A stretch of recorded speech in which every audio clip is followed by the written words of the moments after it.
Hello and welcome. Today I wanted to talk about the question whether machines can be conscious just like humans. It can be seen as a bit of a follow-up video to my last video I had where I had a conversation with Dvija about the question of whether there can be conscious AI. And there has been many discussions surrounding this issue since the Lambda scandal with Google. If you haven't heard of it, I'll leave a link in the description, you can check it out. And you can also check out my conversation with Dvija. And I'm going to explain today the kind of phenomenology behind the arguments against machine consciousness.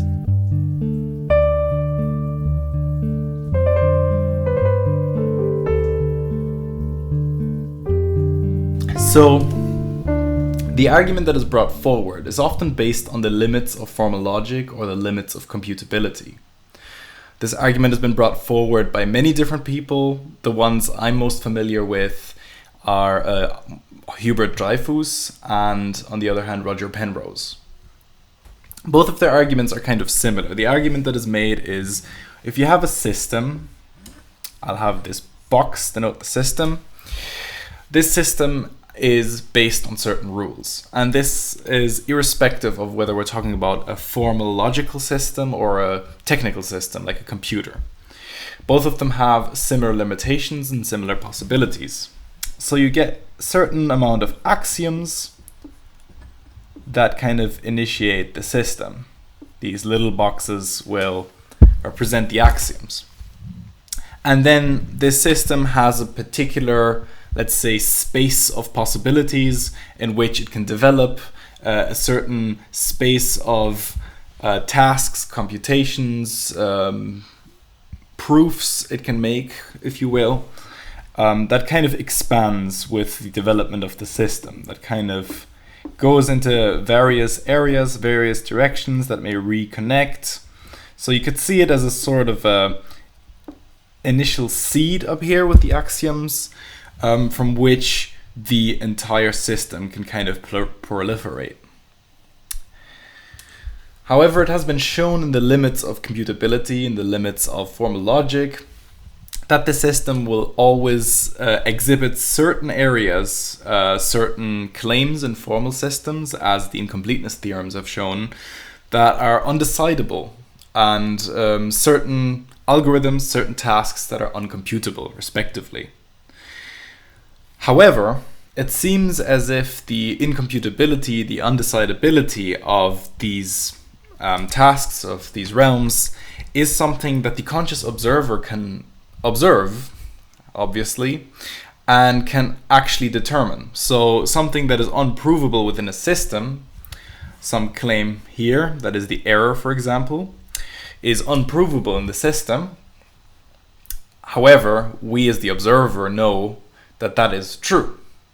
So the provability, the improvability, in that case, of that claim is true for a conscious observer, because he or she knows it's true that it's not provable within the system. So it is provable for the conscious observer. So it's a kind of a phenomenological argument. I know it may be difficult to wrap your head around, but it seems that the kind of conscious experience has a certain openness to it, where the entire dynamics of thought and system may change, may kind of leave the framework of the system to a superordinate, bigger system.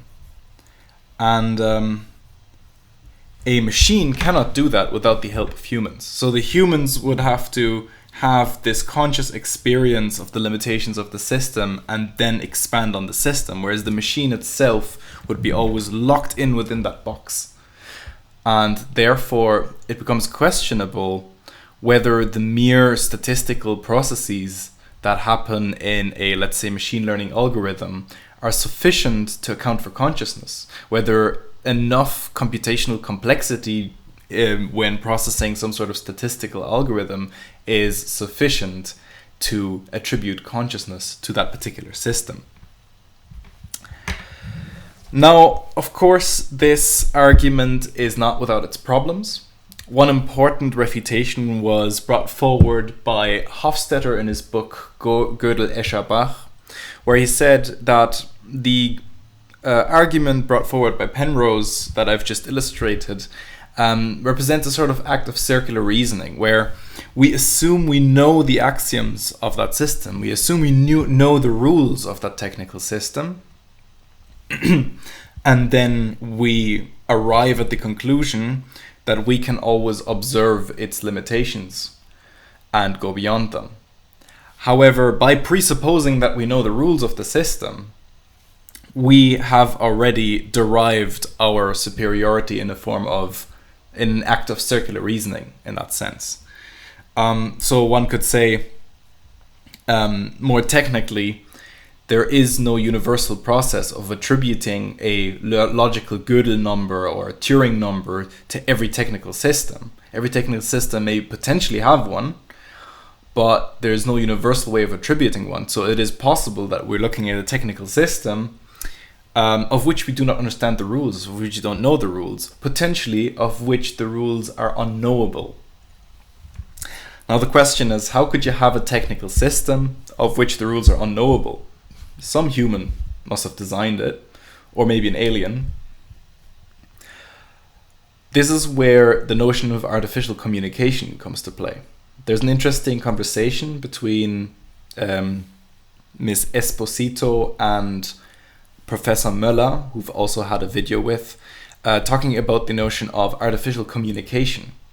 Their argument is that the focus on intelligence, the focus on artificial intelligence or artificial consciousness is stemming from an incorrect understanding of what this technology actually does. And they would argue it doesn't actually create an artificial human, it creates artificial communication.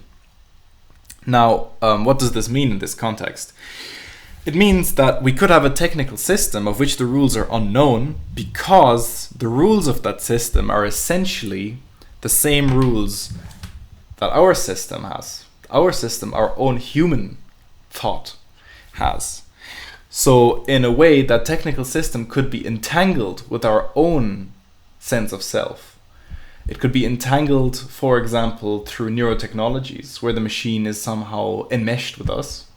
But there's also systems that exist already that exhibit a certain possibility of evading any sort of rules we can find. Best example would be something like the internet or the stock market.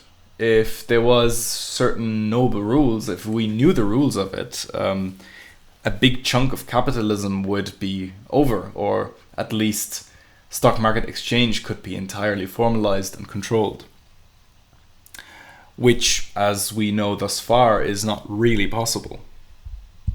So the interesting notion here is that perhaps shifting the perspective from looking at a separate machine that potentially some sort of subjective observer is a faulty one, and we should focus more on the system that is represented by the interplay, by the communication of us with the machines. So I hope that's a useful way of looking at it, and I will see you next time.